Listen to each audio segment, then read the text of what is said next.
I'm going to do something a little bit different today, and I'm just going to talk for a few minutes. No slides, no presentations, nothing too sexy, nothing too technological.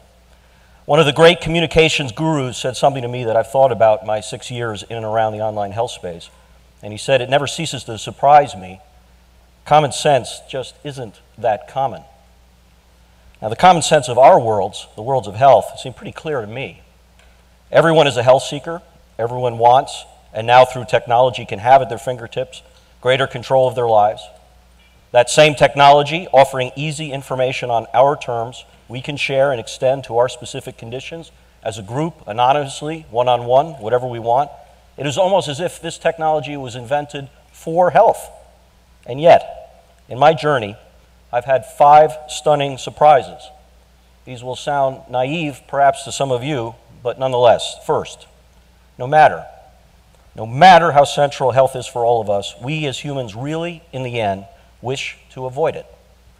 I should not have been that surprised. It was prophesied the day we formed HealthCentral. I received a phone call from a friend and top executive at WebMD who said, "Fantastic, welcome to the space where nobody wants to visit your website." Based on the common sense I just mentioned, I thought he was crazy. What is more important than our taking control of our health lives, and in dire circumstances getting all the information we can and find people who have been there in order to commiserate? Then I came to an understanding of the word compliance. This is a terrible word. I'm going to come back to this. I hate this word. But in effect, I was shocked to learn how many people, not just with chronic conditions, but with terminal illnesses, not only take drug holidays, but stop their treatment outright. We've all experienced this. We've all seen it. Lo and behold, they often act the same way in visiting health websites. We all have that voice inside us that tells us constantly to watch our health or to do certain things if we or someone we love are in the midst of a battle. But another voice tells us not to define ourselves by it. It's not that bad. It's not me. I'm doing fine. I will just will life as I've always known it. Second, for all the talk of empowerment, it is really shocking how much has been beaten into our DNA that health decisions are made by someone else. Your company chooses your insurer, assuming they offer any. The insurer pushes you towards a doctor, assuming they take it. Doctors pushes your course of action after a 12-minute consultation, assuming you'll do what they say. I exaggerate here, but not by much. I remember not too long ago, I met with a former Secretary of Health and Human Services, Mike Levitt. He told me how he once tried to price shop, apples to apples, a colonoscopy within a few miles of his home. Now, first and foremost, it was almost impossible for him to do it. He just couldn't find the numbers that added up. Finally, when he did, and he got a rough approximation over a few hospitals, he found a range from a few $100s to literally many thousands. I felt his pain just a year ago when I received a check in the mail from my insurance company for $35. $35. Now, I have no freaking idea what this check was. And the description, which was some code, did not illuminate anything and left me with little condolence. Now, my mom raised a pretty honest kid. My first inclination was to call it. Might be a mistake. I should send it back. Then I began to wonder, wow, maybe they owe me more money. And at one point, I just said, screw it, and I cashed it. These stories underscore that the most common sense ways of empowerment is to know what you are getting and what it costs. But this dynamic, beyond a copay and out-of-pocket deductibles, simply does not exist in health. And this highlights my third surprise. Never in the history of business has there been such a massive industry, and industries whose companies affect every life, right? Not some lives, every lives, that has as their competitive advantage complete mastering of obfuscation.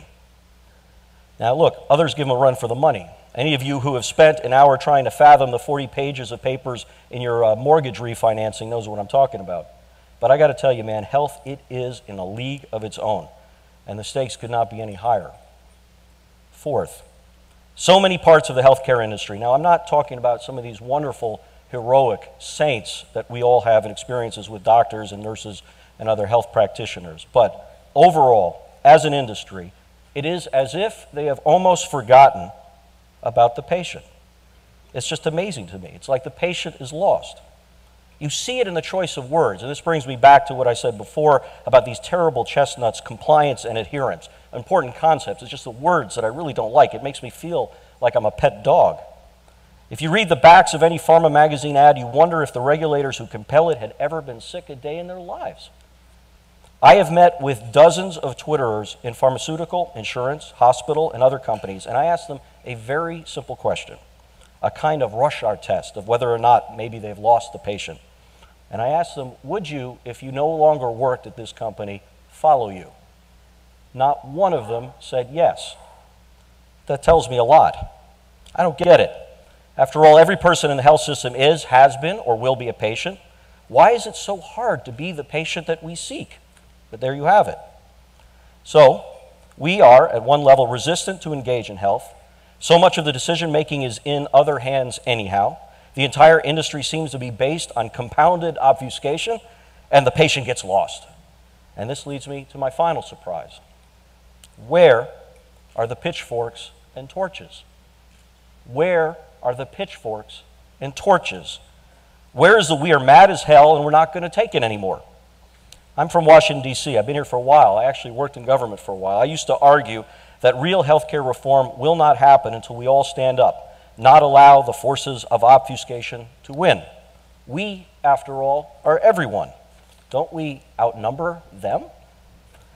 Being in the online health world, though, seeing in the condition-specific communities and shared stories that is the backbone at HealthCentral.com, spending time over the years getting to know so many of you, I began to realize that my question was both an old way of thinking and counterproductive in any event. While I wring my hands about the nonsense masked as common sense, you all are standing up quietly and deliberately and taking action regardless of the obstacles. Whether driven by anger or invention, who cares? It doesn't matter. We rage at unconquerable, even unknowable gods. But to what end? Just do. This is the credo of entrepreneurship that has driven the technological revolutions we love generally.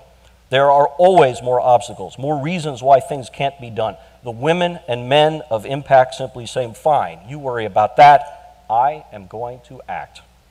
You are running a more quiet revolution in our midst, empowered by technology, effectively end-running powers of obfuscation. You are, I will suggest, patient entrepreneurs.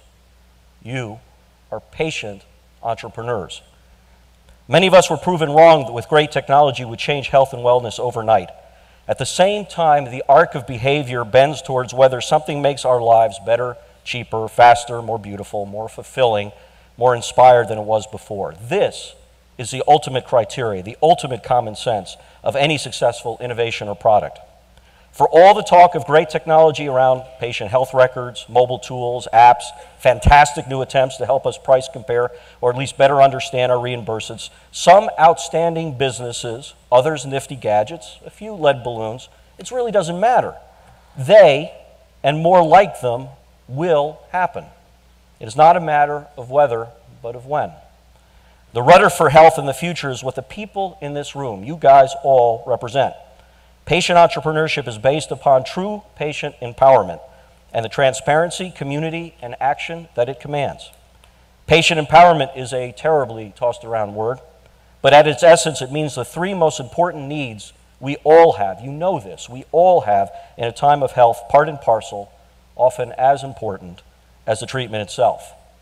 And these needs are, I am not alone, I am not crazy, and I can take actions at work because I have seen, shared, connected with, been rallied by people like me who have done the same. I am not alone, I am not crazy. I can take actions at work because I've seen, shared, connected with, been rallied by people like me who have done the same. It is this last one in particular that to me is truly revolutionary, and what is real, not hype, but real patient empowerment. I know I can take control or act in a certain way because someone like me did it and they worked, it succeeded. Again, and this is so important, it's just not about the condition or an abstract sense of what we're going through. It's about me, it's about you, it's about us, very individually. And this to me has been one of the great epiphanies that I've had working at HealthCentral, because you see it all the time in the stories that people share. A 32-year-old woman, a mother of two, has been diagnosed with breast cancer. It's not that she doesn't care what a 65-year-old survivor has been through, because she does, but she really cares about finding other 32-year-old women with young children, with well-intended, pain-in-the-asses husbands, and having to live a day-to-day life at their job or at home. Those kinds of specificities and sharing it in the individual context is so powerful. An ADD adolescent who thinks he's a loser, a depressed husband who doesn't know how to answer his wife's constant nagging about, what are you depressed about? A 55-year-old man asking, should I put my dad in a nursing home? These are the profound, unique, contextual concepts where people in the end aren't being nagged, they're not being bothered, but people need to understand in a different kind of context that really in the end are so powerful when people who have been there are sharing those experiences from similar contexts. In your blogs, in your support, in your tools, in your sharing experience lies the first steps of control. We all learn that others just like us regularly fire a doctor, get a second opinion, come back from a drug holiday, talk to a boss about health needs, learn how to tell their children about what we are going through, try a new course of treatment, and on and on and on. Shared stories, shared aggregate data of what works or what doesn't, shared recommendations, all equal better outcomes and greater individual control. This is what will lead to adoption. No, I suggest demand for the technological innovations that will change the system and get more control into the hands of all of us who need it so greatly. That is what will drive broader structural change, because anyone who cannot stand up to the light shone upon them, the transparency these worlds require, will eventually fall. Look, it's not going to happen overnight, but it's happening steadily, and it's happening because of you. That is common sense. Thank you.